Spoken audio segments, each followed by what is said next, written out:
Hey, welcome back to the Unbelievable Podcast. I am BJ Reidell, back here with my guy, Drew Mahowald, and today, this is our last post-game reaction, recap, analysis episode for the 2019 season, as your Minnesota Vikings unfortunately fell to the San Francisco 49ers by a final of 27-10. So we won't get into kind of like the season wrap stuff in this episode.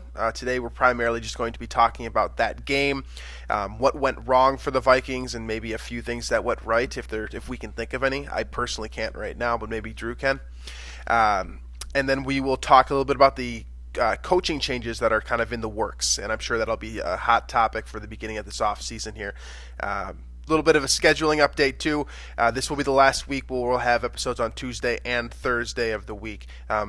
With the offseason now starting for the Vikes, we will only be doing one episode per week, and we'll figure out a date on that and let you guys know. So that's all out of the way here. Let me start you guys off here with your game summary that you don't need. And I'm sure you really don't need this because you probably don't want to relive this game, honestly. So Vikings start out on offense, which right there I leaned over to one of my buddies and I was like, I don't know. I don't like when we start out on offense. I feel like the Vikings never do well with that. And it did not. It went the complete wrong way right from the start. Vikings go 3 and out. 49ers get the ball back. Immediately go down the field 60 yards. Kendrick Bourne scores to go 7-0. I think a lot of us thought the game was over at that point, but like the Vikings always do, they give us a little bit of hope just so it hurts just that much more. Stephon Diggs with a 40-yard touchdown on the ensuing drive. 7-7 at this point in time. You go to keep going. A couple punts from the Vikings, a punt from San Francisco, and then you get another San Francisco touchdown. I believe that one was Tevin Coleman up the middle. And at that point, for me, that was when I kind of was like, okay, going into half, down 14-7. The Vikings haven't played that great of a half, looking pretty good. And then you get the interception from Eric Kendricks as well. And this is really where I think Vikings fans at halftime were like, all right, we might actually have a chance at this. And then the wheels really came loose after that Dan Bailey field goal. Vikings did not score again, period. San Francisco started with the ball in the second half, came out with a field goal. You got the Kirk Cousins to Richard Sherman interception mixed in there, another field goal, and then ultimately the breaker at the end of the game. Lots of punts in a row. A couple of them when the Vikings probably shouldn't have punted. They basically had conceded the game around the 10-minute mark, it felt like. Yeah. And so that's what happened. That's what it went down. Vikings lost 27-10. They are eliminated from the postseason, and they finished in the Elite Eight in the NFL this season. So let's talk a little bit about that game, though. So,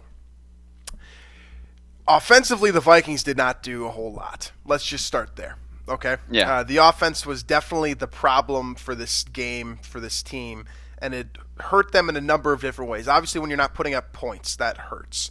But they also did not control the possession at all. Very few first downs. I think they had like 8 first downs all game or something like that. It was the second lowest total in playoff history. Just offensively could not get anything moving. And that starts with Cousins, obviously, but then you got Dalvin Cook, too, who only had 18 yards of rushing for the entire game, a long of 6 after being top 5 in the league in explosive plays all season. And then really the one true explosive play the Vikings had all game was the Stephon Diggs touchdown. Mm-hmm. And other than that, there was nothing there. Right, and I think it really starts up front.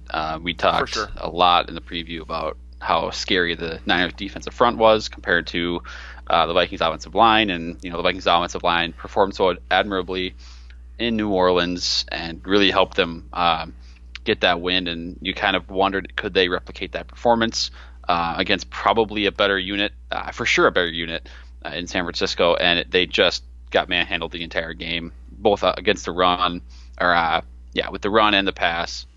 They were just manhandled completely by the Niners. And, when you don't have, especially in the pass game, when you don't have a quarterback that's super mobile, isn't really adept at moving around and creating plays on his own with his feet, that's kind of the problem that you run into. So Vikings offensive line, I think, it's been a subject for several years now, but that needs to improve quite a bit. And especially when over the last few years, the quarterback, aside from Case Keenum there, the quarterback for the Vikings has been Bradford in 2016, Cousins 2018, 2019, a guy who's not very mobile, and so when things do collapse in the pocket, it's almost the end of the play, essentially. So that was the big thing for me. And I'm not taking blame away from Cousins or whatever.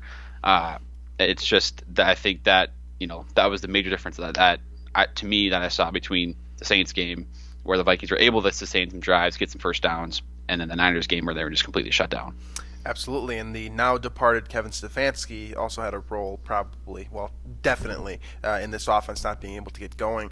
The scheme just wasn't working effectively either. It seemed like every call that Stefanski made was the wrong one. It seemed like Robert Saleh had him outmatched in terms of, if you're equating it to a chess match, it was like he'd move a guy, he'd move a pawn and the queen would be sitting there waiting for him. That's kind of what it was like for the Vikings literally for 4 quarters. It's extremely disappointing, but there's so many moving pieces that just did not go together. And I think you can blame a lot of this on the offensive line. As you noted right out of the gate, they were a huge problem. And we expected that to be a problem with that front four that San Francisco trots out and the rotation that they have between pass rushers. So we knew that was going to be a problem. The Vikings simply didn't have an answer to it. They couldn't answer it with scheme, trying to find a way to get Nick Bosa out of the picture. I mean, he blew by Riley Reif like 5 times. No problem. And you couldn't answer that with the scheme because if you're trying to take Riley Reif away, well, okay. Then you got Pat Elflein, who's your disaster waiting to happen in the interior. So they could stunt around everyone. There's nothing Stefanski could do to keep those pass rushers from getting in Kirk Cousins' face, passing the ball. And generally speaking, that means that they're selling out to attack the quarterback on the pass and that you can run the ball a little bit. That didn't happen either. It was basically a brick wall that Dalvin Cook was running into every single carry. And were there a couple of times where he may have been able to pick a better hole, or he cut the wrong way, or he could have done something differently? Sure, I'm sure there is. But for the most part, the guys up front were not clearing anything for Cook to do anything with, and then the Vikings got into a hole, so they just abandoned the running game, and that just puts that much more pressure on Kirk Cousins. So, fundamentally speaking, this offense just, if you think of it like a machine, literally no pieces of this machine were working. None of it. You couldn't even turn the thing on. That's just how this game worked for the Vikings offensively. And I saw a couple of clips and whatnot that often, for the record, just kind of reinforce a certain narrative. But my point being here isn't that. It's that I think that Stephon Diggs was open a couple times downfield, and Cousins, for whatever reason, was unable to get him the ball, whether it was just a matter of missing him in terms of his vision or the pressure getting to him too quickly, or something in his head where the pressure had been getting to him so quickly that he felt he needed to get the ball out sooner. Anyways, there were so many things that went wrong, and there was very little constructive outside of that second drive for the Vikings that ended in that deep touchdown, which, for what it's worth, Diggs made a hell of a play on, or the Vikings wouldn't even scored a touchdown this week. Yeah, I mean, that's right. And, I think one of the things I'll go back to as well, and, for what, Kirk had a tremendous season, I think. All things considered, he was missing one of the best receivers in the game for half the year. Offensive line, for the most part, in pass protection wasn't great, although the scheme, I think, helped quite a bit. Stefanski moving him around and whatnot. But from a pure passing standpoint, Kirk was, top 5 in the league, really, if you look at the efficiency, the numbers, all that. If you want to look at the advanced numbers, you want to look at however you want to evaluate your quarterback. From a pure passing standpoint, Kirk was one of the best in football, straight up. And it's just that the one thing that I come back to is when things go poorly early in the game, it doesn't seem to he doesn't seem to be able to come back from it. And this is kind of, with the exception being that Denver game, where it seems like, like when he threw that interception to Sherman, I just had no hope at all after that. Like, it was over. It seems like mentally he just kind of hides under his shell, so to speak, when there's a mistake, he makes a mistake, or when there's a turnover that kind of really shifts momentum. It just doesn't seem like, it seems like 95% of the time they're not able to come back from it. Kirk's not able to come back from it. So, right. And again, moving forward, we're going to get into these discussions a lot during the off season, but is Kirk Cousins the guy, past 2020? Does he deserve the contract extension? Whatever. I really encourage everybody to not, base their answer on that based on this game or based solely on last week either. You got to look at the entire picture here, the entire regular season, both playoff games combined. The whole big game thing. If you want to bring that in, that's fine. But there's a lot that goes into it. you basically got the true Kirk Cousins with these two postseason games. You did. You got the mix of Kirk and Kurt. Peak Kirk was that Thielen throw, right? Like right. Everything on the line, season on the line. You're in overtime in the playoffs in a super hostile environment. Makes an absolute dime of a throw, right? And then of course you play a superior defense with the offensive line not performing well. Things go poorly, and so your philosophy in quarterbacks is going to kind of hinge, how you feel about Kirk moving forward. But in terms of this game with the Niners, it's not that surprising to see the Vikings offense kind of put up a dud just based on the mismatch that was the Niners defensive line versus the Vikings offensive line. Because, like I said, between the combination of that, just losing up front every time, plus Kirk's immobility, like he can't move around very well, and then especially when Dalvin also can't get anything going on the ground, there's just not a lot of hope there offensively. Absolutely. And then you talk about the fact that you lose Brian O'Neill for a nice fraction of the game as well, and he's one of those building blocks to a better offensive line, and you lose. And he's been the best piece of this offensive line for basically 2 years now, right? Fair to say, with the way that he's played. I mean, O'Neill goes out, and all of a sudden you throw Rashad Hill in there, and for what it's worth, he tends to do a tremendous job in relief throughout his tenure with the Vikings as kind of a spot starter, a rotational guy. But you take away your best offensive lineman, and that's just going to create more problems.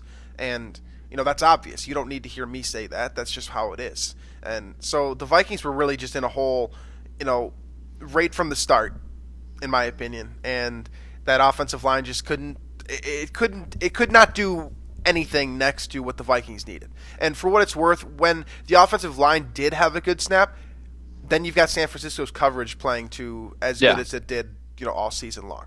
And I want to also, the Kirk interception. Adam Thielen came out and said it was his fault, and I totally, just by looking at the play, like you can kind of get that sense that Thielen stopped on the route, and I think it probably was just because I haven't looked at like the all 22 or anything of it, but my takeaway is that Sherman was just so on top of things that Thielen just kind of gave up and was like, I'm not getting the ball here, and Kirk anticipated Thielen to kind of cut in front of Sherman there, and it didn't happen. So, but that's the type of thing. Like it seems like this offense, Kirk, whatever it is, they can't come back from a big mistake like that, which is why I was so surprised in the Saints game that with the Thielen fumble, they were able to come back and put up points. In the Denver game, they're losing big. They came back. But every other circumstance besides that, it seems like the offense just really struggles when they don't get off to a hot start. Because in a lot of games this year, they did get off to a hot start, and this wasn't even an issue. But in those losses, both Packers games, the Bears games, etc., it seems like things got to a slow start and they can't really come back from it. Absolutely. And then you have other issues throughout this game as well. I mean, Marcus Sherrill's fumbled a punt, folks. In fact, he muffed two of them, yeah. And the second one, obviously, the Vikings lost, and that was the true backbreaker in this game. I mean, I feel like the Vikings that's telling you right there, if Sherrill's been buffing punts, it's just not your day. Exactly. Yeah. Is he the most reliable punt returner the Vikings have had? Ever. I mean, it's been a long time. Not in my lifetime for sure. Unless you want to count like Randy Moss when he would return like four punts for the Vikings, and one of them would be a touchdown. Yeah. But yeah, it was a fundamental mismatch, top to bottom here. And it's funny because I saw someone say this. I wish I knew who it was, but someone said this: like you could trade the two quarterbacks in this game, and the result would still be the same because Garoppolo didn't do anything for San Francisco. Kirk didn't really do anything for us, and it was basically I hate the cliche, but this literally came down to the trenches. San Francisco's offensive line was able to get, I believe the Vikings had 2 sacks throughout the entire game. And by the way, this is a staggering number. The 49ers only lost 9 yards on those 2 sacks by the Vikings. Kirk was sacked 6 times, 46 yards lost on sacks. Think about that. That's half a football field in sack yardage lost. That's a great way to kill drives. On top of penalties and not getting anything on first down. Which goes back to, now you can look at these plays and say, number one, there was either no room for him to step up, or number two, he just didn't step up and there was room. So it's like, that's the type of thing that I'm not going to try and place the blame on that particular thing on one or the other because I don't remember exactly, but it's one of those two things. So it's either kind of the fault of like the interior offensive line or just Kirk not moving around, not being aware enough in the pocket to take that many yards in a sack, because that shouldn't happen.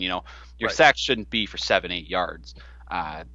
They should be, a 3-4 yard loss, 5-yard loss, like the ones Jimmy G took. Yeah, it shouldn't be a backbreaker, but for the Vikings, it seemingly always is. So let's transition over to the defensive side of the football, and then we'll start talking some coaching carousel nonsense.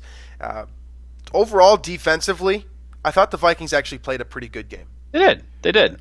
They gave the offense a chance. And when I said at the top of this, where the offense was hurting the Vikings in more ways than one, obviously not 10 points isn't going to get it done in most professional football games. But the fact that they couldn't sustain drives was just keeping the Vikings defense on the field for way, way too long of stretches in a row. You get like a 12-play drive by the 49ers, the Vikings would go 3 and out, and then they'd come out there and do another 8. Like 20 plays in basically a quarter or something like that. That's a recipe for disaster for this defense. And I thought that, facing that type of adversity, first of all, I think they responded pretty well and showed that they had pretty solid stamina and they had a good rotation going amongst those defensive linemen specifically, who tend to get a little bit more gassed. And the Vikings did a pretty good job with their defensive back situation, which of course is narrowed down to Rhodes, Waynes, and Chris Boyd. So I thought the defense performed well given the circumstances. They were able to basically shut down the passing game, which I think we kind of expected going into this. You talked a little bit about how Garoppolo has been a bit of a roller coaster and not that consistent of a passer and hasn't been that much of a game breaker. But unfortunately, by selling out and stopping that passing attack, the rushing attack for San Francisco just went straight down the field. I think there was 2 separate drives where they called only running plays, and the drive ended in a touchdown for San Francisco. Yeah, I think we also knew going in that stopping the run, especially in the interior of the defensive line, was kind of the big weakness of this defense. For sure. And the Niners definitely took advantage of that. And the 27 points is a little misleading too, because even with the interception, they had a really good field position there. So, it was definitely one of those games where, like, if the Vikings were able to sustain a couple more drives, the Vikings defense was gassed pretty much the whole game because they were always on the field. Like, right. If the Vikings can sustain 1 or 2 more drives that result in points, this thing's different. And again, if maybe let's say you take away that interception from Kirk, and that drive is a longer touchdown drive, this game is totally different to me. Absolutely. So it's not like the Niners won this game, took this game away from the Vikings. I think the Vikings just. They did in the sense that in the trenches, defensive line for the Niners dominated the Vikings offensive line, and I think vice versa. Niners offensive line is pretty good against the Vikings defensive line. Yeah. Besides a couple instances in pass pro, but only 4 quarterback hits. Right, and that's really the only difference to me. Like, now obviously, like you said, it's a huge difference, and that's that cliche where you win and lose in the trenches. But that was, outside of that. Like you said, the quarterbacks could be switched and the result would be the same. If you switch a lot of guys from either team besides on the offensive line, I think this game is pretty much, you can say it's the same thing. So it's just that right there shows the importance of having both on defensive and offensive line, the importance of being able to win in the trenches on either side. And the fact that, if you look at San Francisco's perspective, they played probably, a poor game by their standards. They won by 17 because both of their lines just dominated.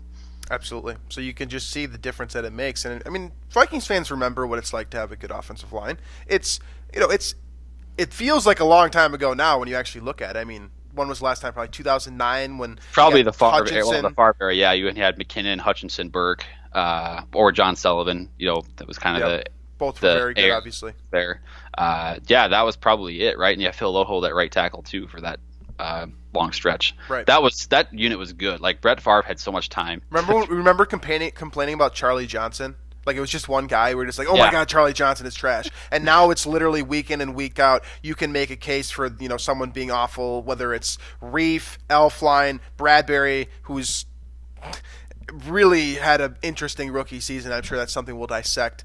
And really the only consistency is Brian O'Neill. So really, in the last 10 years, the Vikings have just kind of flipped. Instead of having 1 weakness on the offensive line, now they got 4. And that's kind of the way that it showed up today. And it's just a bad fit when you got a quarterback that can't move around very well. That combination is just, especially when you play a good pass rushing unit, you can get exposed pretty easily. And so for as good as Kirk is passing the ball, like, you're limiting that ability and that potential when you have no mobility plus an offensive line that can't protect. And so I still believe Kirk as a passer is like top 5 in the league, but there's just so much extra that goes into the quarterback position that, again, another conversation probably for another day, but like, it's all about, can the Vikings win with a quarterback where he needs a great situation, or do you prefer to kind of blow things up and find the quarterback who could do things on his own? And that's the conversation that I'm sure it's already started. The debates, if you're a little bit active on Vikings Twitter, you've already seen the debate started. Just one more note here. I just noticed this: 5 different defensive linemen from that rotation for the San Francisco got a sack on Kirk Cousins on Saturday, which is just insane to me.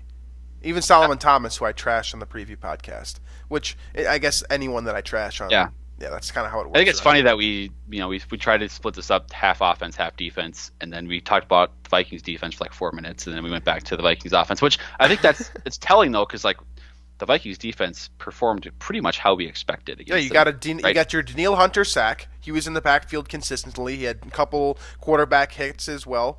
Kendricks made a big play which was a beautiful interception. One of the best you can see a linebacker make. I mean, I remember, I'll say this about Eric Kendricks. When he was coming out of UCLA, and I think that was the first year that we were doing draft stuff. It was definitely my first year doing draft stuff. I was writing for Bleacher Report, and he came out and he was like 5'11" and like 210 pounds or something like that, which so technically considered to be undersized as a linebacker. His coverage skills really stood out to me, and they really stood out to, I think, the majority of people, and I think there's a very strong case that he should have been, a first-round pick where the Vikings took Trey Waynes instead of the vice versa. And it's still showing up now, however many years later, and this really is the pinnacle moment. And it's too bad that, the Vikings couldn't go further this year, because this really is the best you're going to see Eric Kendricks play, mm-hmm. I think.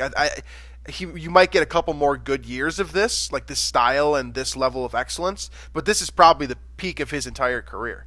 And that moment, that interception, it was huge at the time. The Vikings get that interception. If they were able to drive down and score a touchdown on that drive, tie this game up at 14 going into half, I mean, we could play what if all day long, but this game definitely looks a lot different if if the Vikings are able to drive down and get a touchdown there instead of, getting 7 instead of 3. And at the time, it felt like that was just a big 3 points period. I didn't expect the Vikings to not score again in the entire game. But yeah, it was overall it was a very solid defensive showing. There was a couple of missed tackles too. There's a couple of moments. I think Eric Wilson had one where it had me shaking my head, and anytime a defense allows an offense to run the ball down their throat for 9 consecutive plays that ends in a touchdown, that's not a good look. But that's a lot of that is just on guys like Shamar Stephen, who I think we all already kind of knew was a replacement level player at best. So there are still question marks on this defense. Xavier Rhodes didn't alleviate all the concerns by just having a solid day in coverage against Kendrick Bourne and Debo Samuel, who, by the way, runs really, really hard. And I was extremely impressed with his style of play just watching that game. There's still problems with this defense, but I do think that was the strength of this team, even in a 17-point loss in which the team allowed 27 points. Somehow it was still Mike Zimmer's defense that was kind of giving them a chance, giving Vikings fans hope. Yeah. There's multiple moments of that, and unfortunately, down the stretch, they were gassed. They really were. Yeah. That's all. You can't score 10 points. You can't score 10 points and win. That's not going to get it done. And 3 of those points were gifted from Jimmy G. So essentially, they scored 7 points on their own, and that obviously is not anywhere near what you should be doing to win a game in the playoffs on the road against the 1 seed. So ultimately, the Vikings were beaten in all 3 phases, and that's a good way to lose a football game, which the Vikings did. So the season is over. Unfortunately, we have to wait till September until we're talking about regular season football again, which is really, for me, always the most disappointing part of the year. Not necessarily the fact that the Vikings lost, but the fact that I have to wait, 7 months or 8 months to watch them play again. So that's disappointing, but hopefully we'll be able to fill that time with some quality content here. And the offseason kind of started immediately. I don't think we were really expecting it to kind of come up on us so quickly. I mean, the game ended on Saturday, and we're already talking about multiple coaches being replaced for Mike Zimmer's staff. So that's what I want to talk about today. We'll spend the rest of this session or whatever talking about Kevin Stefanski leaving for the Cleveland Browns and the other names, the guys that the Vikings might be looking to replace him. And then also, the guys that seemingly will be joining him in Cleveland as well. So let's start with Kevin Stefanski. I said this on Twitter during the game. Not a great job interview for Stefanski against San Francisco. Honest to God, this isn't biased just because he's gone now. He did not call a good game. His scheme was not effective. He did not make good adjustments throughout. He was unable to get his playmakers involved. He couldn't get his quarterback, out of pass rushing hell. He didn't call a good game, straight up. And the interesting swing on this is that he was calling this game against Robert Saleh on the other side, who also interviewed for the same position that Kevin Stefanski was just hired to in Cleveland. Ultimately, none of this matters, but that's the situation that the Vikings are now facing. He is the new head coach of the Cleveland Browns. He has not officially been introduced yet, but that is I believe it's in writing at this point, and that'll be coming sooner enough. The question at hand now is which guys he's going to be taking with him, which is interesting because Mike Zimmer, literally 2 weeks ago, just made kind of a joke but also serious comment about how he doesn't like when coaches leave and then disrupt his entire staff. Kind of seems like that's what Kevin Stefanski is doing right now. Well, that and now Jerry Gray and George Edwards too, those guys, and Drew Petzing as well, the wide receivers coach. Yeah, and you can. I mean, I think it's fair to also say that these guys have, especially the defensive guys, are kind of.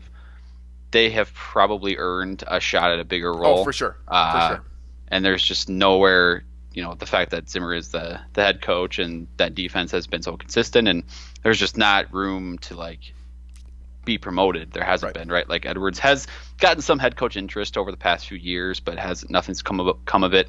And if that were to happen, that defensive coordinator role would open up, and that's where these guys, I think, DeGray and Andre Patterson have been kind of waiting for that. So I think next now is, who's going to be defensive coordinator. It sounds like it might just be Mike's son, Adam.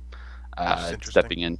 He's the linebackers coach now, and I mean, it makes sense. I don't know how you guys feel about the family, the nepotism element lineage. Yeah, because you got the Kubiaks on the offensive side, and you got the Zimmers on the defensive side, pretty much now. You can feel about that how you want, but it seems like Andre Patterson definitely deserves at least a look for that defensive coordinator role for the Vikings. But now, now you got George Patton. I think that's how you say his last name, Patton. Peyton interviewing for the Browns GM job, so it just seems like Cleveland's going to kind of take all the Vikings coaches and executives, because now you got, what if George Edwards goes there? I know that's been discussed too as a defensive coordinator in Cleveland, and you could have potentially Stefanski, Edwards at defensive coordinator. Mike Prefer is currently there as special teams coach, and then you have Peyton as a GM. That would be certainly something, and I would become kind of a de facto Browns fan for that. Yeah, I mean, I already like the Cleveland Browns. I don't like them taking our best coaches and executives, but I think they're a likable team generally. I mean, I think a lot of you probably think differently now because of Baker Mayfield and some of the thing. Odell Beckham maybe might be another point of interest for people. They're entertaining, for sure. They're definitely entertaining, and I do like the Browns, and I always hope that they win because they always lose. So maybe it's good that they hired a coach that necessarily has. I mean, he's kind of a boring personality. At least I guess I don't know the guy, so that's maybe probably a wrong assumption, but he, based on everything we know, and that when they show him on TV and stuff, he's not doing a whole lot. There's not a lot of range of emotions, and his ego seems pretty small, which might be what they need, but also it's different than Freddie Kitchens. I think I'll say that. It's definitely that. So Stefanski, I feel like a lot of Vikings fans, ourselves included, were sort of expecting this to come, not necessarily to Cleveland. I mean, Cleveland was kind of the front runner coming in, given that he was maybe. Yeah, Stefanski was the runner-up last year to Freddie Kitchens, which kind of feels like a backhanded way to get your first head coaching position. By the way, to go from, it does. I didn't even really think about that, but I was the second choice, but I guess I'll do it anyway. I'll do it this time. Yeah, exactly. I've had that type of situation present itself in the professional world before, and for what it's worth, I did the same thing Stefanski did. But I do think that it's kind of not the greatest way to get your first gig, but he is considered a wonderkind, and he's young and he fits the bill for everything that coaches are being hired for in this right now, kind of in this cycle that we've had the last couple of years of head coaching switches. Now, so a lot of us expected that to happen. Most of us did, I think. So he's gone. We're cool with. Most of us are cool with Stefanski leaving. The Vikings have a nice immediate option in theory with Gary Kubiak, and also his son Clint Kubiak as well. So then you've got George Edwards now, who I agree with you. He's sort of outgrown the position. You can't go any higher because Zimmer's not going to relinquish play calling duties. I think at the least he deserves a chance to call plays defensively. Right, and his contract also expired. Like, this isn't like we're firing you because the defense wasn't good enough. This is more like we're not bringing you back because you've outgrown this role.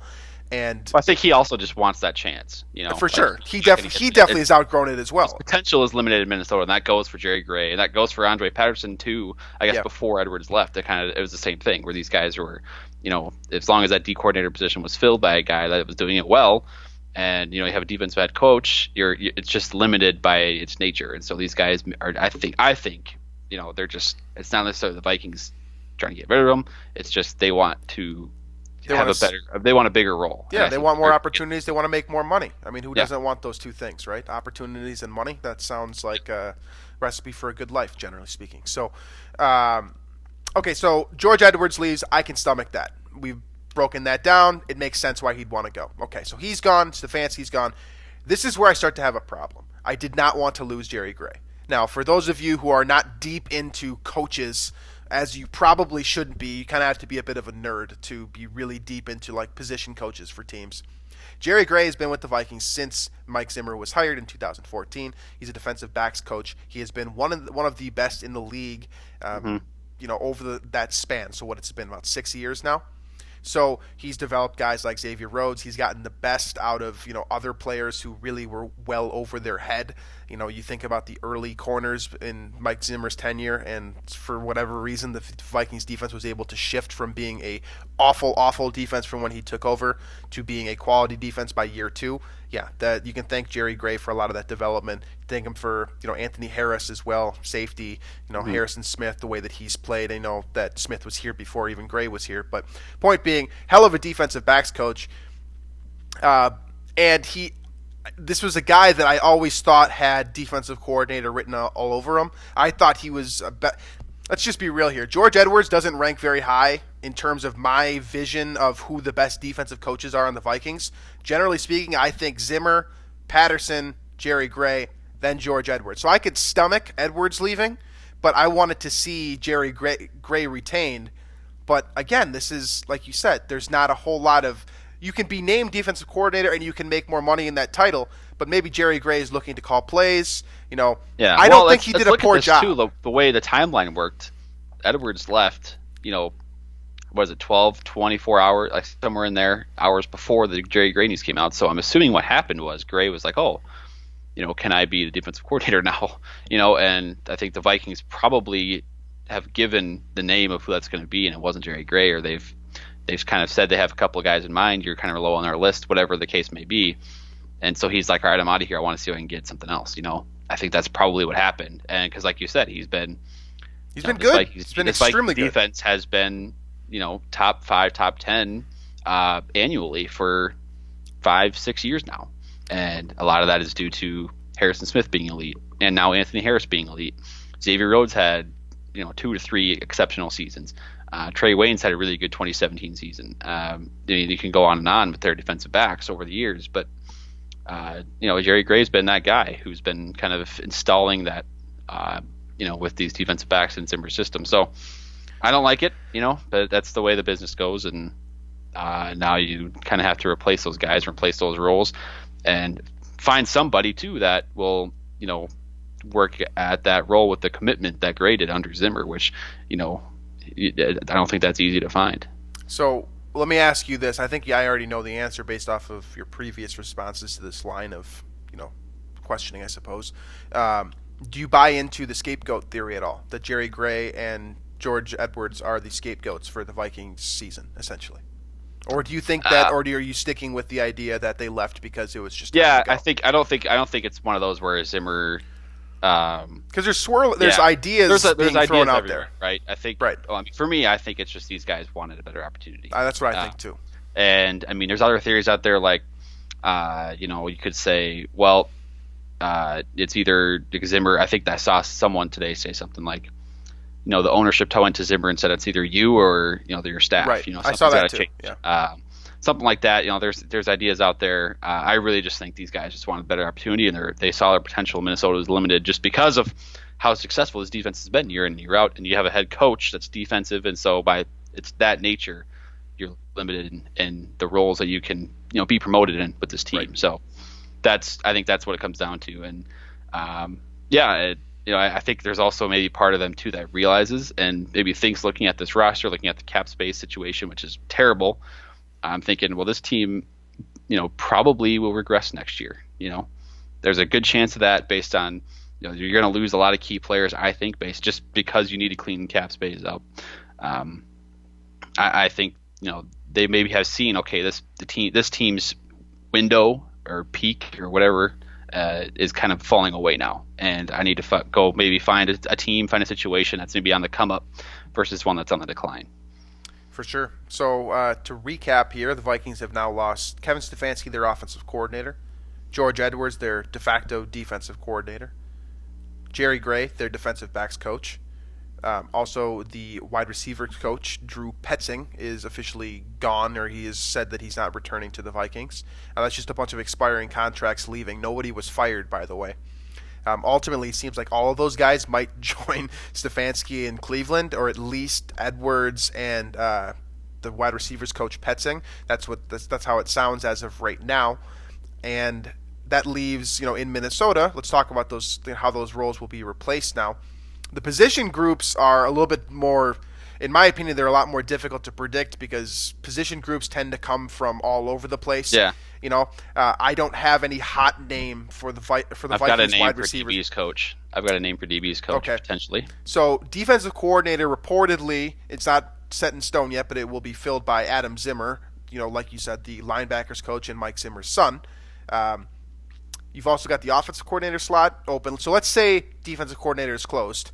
That means that you've got offensive coordinator filled. You need to fill that position.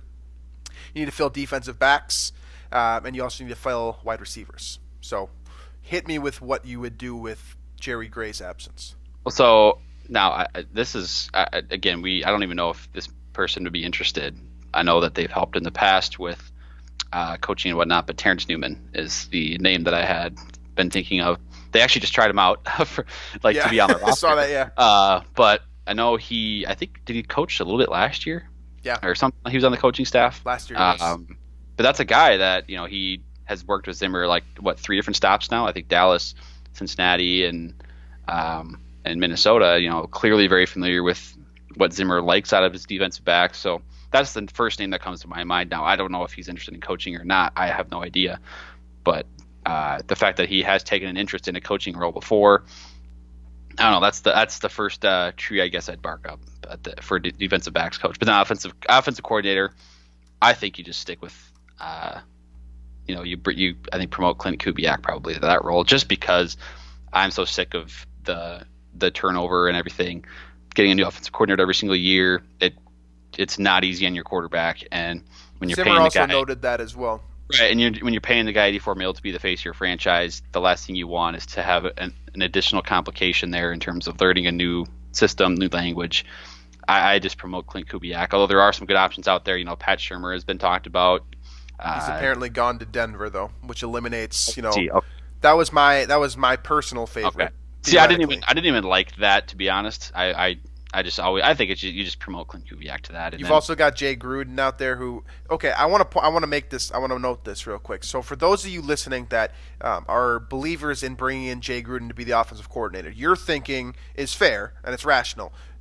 Zimmer coached with him when he was in Cincinnati as the offensive coordinator on Marvin Lewis' staff. That's the connection that a lot of people make, and then they see Kirk Cousins in Washington, yeah. Okay, but that part of it is what I kind of raise an eyebrow at, because I know that Jay Gruden picked Kirk Cousins over Robert Griffin, and it was very scandalous, and that was a big deal at that time. But Jay Gruden also didn't he was not the biggest Kirk Cousins supporter either. He franchised him multiple times. It seemed like he was always trying to get rid of him. He was kind of leading the train to be like, reluctant to kind of give that long-term deal. Right. So I just don't see, for those of you out there, and if you're listening to this and you are a Jay Gruden supporter, let me know, because I don't understand how you're seeing it that way. But that's the other name that comes out there just naturally. But I'm with you. I think Clint Kubiak is probably the best possible answer here. And to me, it's funny. It's very funny to me to have head coach and assistant head coach be, Zimmer and Kubiak, as you stated before, and then having the Kubiaks on offense and the Zimmers on defense. I'm cool with that for a couple reasons. One, Zimmer's one of the best defensive play callers of this generation. You can make an argument for a longer period of time if you want, and I'm sure at the end of his tenure with the Vikings, we might just do that. And Kubiak is a Super Bowl winner who has, not revolutionized offenses in the NFL, but certainly put his stamp on the NFL, and his style of coaching has its own tree underneath it. He's got successful guys that have worked underneath them. These are two very smart guys that are, quote, heading the operations, and you've got two smart, innovative individuals who have been around football basically their entire lives, putting their little twists and spins on things. So to me, that's a good recipe. The question is the nepotism involved. Yeah. So it's interesting to have a father-son duo on both sides of the ball that are basically like they're operating in cahoots, but like what if they disagree? Can you imagine like a parental battle in the Vikings locker room? Like it's a very weird line to toe. And honestly, this is one of the few connections you can make from sports to the real world. It's just weird when your dad's your boss, or if your dad is telling you what to do and how you should do it and you disagree. Like, how do you do that on a professional level too? That's the situation. I'm not about to answer that. I have no idea. Right, and that's my point. But these are questions that the Vikings are going to have to face. Like this is a weird situation, folks. This is very, very strange to have. That's what we're lining it up to be. It's in another situation. I mean, this is more just looking at it logistically. Like, if Clint is the offensive coordinator, but Gary is the assistant to the head coach, how does this work? Who has the authority over one there? Like, maybe there isn't any authority. I don't know, but like. There's just a lot to figure out. It's weird. It's a strange situation, and then ultimately you have to fill a couple positions. Plus, if I'm Andre Patterson, I'm feeling a little, disrespected if they just kind of hand the defensive coordinator spot to Adam Zimmer. But because Andre Patterson has been tremendous as well over the past. Been maybe the best in the business developing defensive linemen, and Daniil Hunter is the hallmark stamp on that one. Yeah. So. That's a weird situation too. And honestly, like if it was me and I look at my options and I'm going to hire internally to be the defensive coordinator, Patterson is my guy, like no doubt. I wouldn't think twice. I'm not thrilled about the idea of Adam Zimmer being the Vikings defensive coordinator, but I also recognize that it's a de facto position. The defense is Mike Zimmer's toy, and he meddles in it, probably too much for a lot of our liking relative to what head coaches tend to do. He doesn't delegate enough. Let's just put it that way, and that pisses some people off. So that's the situation that we're staring down. I will, certainly review some of these, potential position coaches that the Vikings will be hiring. But really, for me, the big one is Jerry Gray being gone. Keep an eye on that and how that affects the development of these young corners who have been working with him, and also the older corners who have been basically with him his entire career. It's an interesting situation, and ultimately, this is. The Vikings are saying reload. This is starting to feel like a rebuild to me. It is. It's starting to feel like a start over and redo things, but it doesn't. To me, it just doesn't seem like the Wilfs are going to want to do the completely reload things. Like this roster is still competitive, and they're going to try and keep that. They're not going to give up on this roster yet, and they probably shouldn't. And they probably shouldn't. Yeah. Yeah, but they need to retool quickly here if they're going to compete with these other teams in the NFC who have truly already reloaded. Right, and in any season, you need things to kind of go your way. Health needs to go your way. For sure. Certain bounces in a couple games go your way, and that's potentially a 2 to 3 win swing. Like there's things that happen every year, and it seems to me based on their horrendous cap situation that this roster cannot possibly get better going into 2020, and so. You're going to put a lot of pressure on your coaching staff, which is going to be reconfigured to kind of maintain that success rate from 2020, which ended in a 10-6 season. So it's Could have been 11-5, but could have been 11-5. Could have been, we can look back and there's a lot of close games. We will do that. That's the point. Is you're looking at this now. You're kind of hoping, the coaching staff isn't like completely, overwhelmed, but also, maybe this year a couple more games go your way and that changes things to, what should be maybe an 8-8 team ends up with 10 or 11 wins. That there's a lot more we can talk about, but that's just my initial thought. Is I don't see this roster, this team, objectively being any better next season. Absolutely. One final note here, and then we'll close this thing out. Wade Phillips reportedly is in the discussion to be Kevin Stefanski's defensive coordinator. So my immediate question to that is... I mentioned that today, too. I think that'd be sweet. That would be sweet, and that's a perfect combination to have, an older, smart, more wiser individual to kind of pair with the young wonderkin style. Yeah. That seems to work out pretty well. Head coach experience, too, and he wasn't a terrible head coach either. No, he wasn't. He just loves being a defensive coordinator. But this is my question that comes off of that is, what if George Edwards decides to part ways with the Vikings, decides that he doesn't even want to indulge in a potential, contract extension at the defensive coordinator spot, loses out on this job to where he kind of felt like the strongest candidate for that position was Stefanski. Where does he go? Because his career is interesting. Hasn't been a play caller since he arrived. He's been very solid, but there's no he can't put anything on paper that doesn't also have Mike Zimmer's name right next to it. And he also has, he had the DUI in the past, which I think is a big piece of what's holding Eric Bieniemy back in Kansas City. You have to wonder what happens to George Edwards' career now if he isn't the defensive coordinator in Cleveland. Just something to keep an eye on for your former Vikings coaches and kind of where they go next. But that would be interesting, and I would really like to see that Phillips-Stefanski pairing. That might be a lot of fun. Yeah. But yeah, any final thoughts before we close this thing out? I do want to just I think we did, a lot of what we talked about with Stefanski in this show was this 49ers game. And right. I also kind of want to make the same point about him the way I did with Kirk. And when you talk about extending Kirk, it's a large sample, right? You're not talking about one game or one performance. With Stefanski, I think you got to look at the whole season, whole 2019 season as offensive coordinator. He took an passing offense in particular, that was very inefficient in 2018. And with a weak offensive line, and he was able to kind of hide a lot of weaknesses throughout the season and really put together Kirk's most efficient season as a passer. Mm-hmm. And so from that perspective, and a lot of that, obviously the influence of Kubiak and the zone running and the play action and stuff, I get it. But Stefanski was calling the shots, and this offense was, given the circumstance, weak offensive line, you're losing Adam Thielen for half the season.